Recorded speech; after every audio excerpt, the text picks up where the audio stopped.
Hello everyone, how are you doing? This is MD Tech here with another quick tutorial.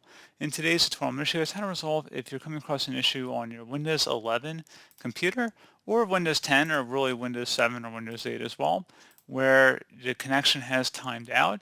So this should hopefully be a pretty straightforward process here guys on how to resolve the issue. And without further ado, let's go ahead and jump right into it.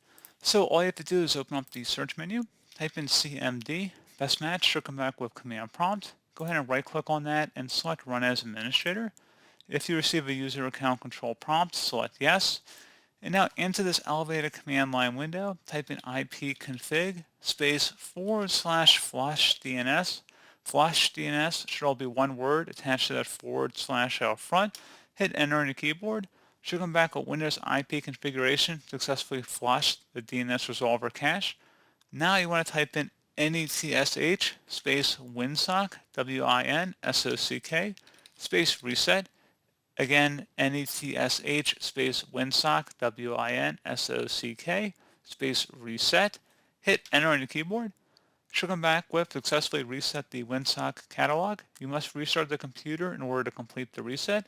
Go ahead and close out of here at this time and restart your computer.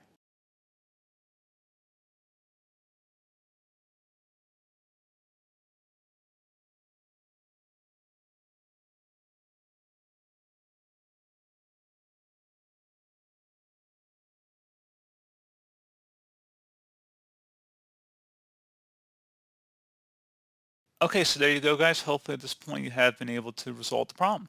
So, as always, thank you guys for watching this brief tutorial. I do hope I was able to help you out, and I do look forward to catching you all in the next tutorial. Goodbye.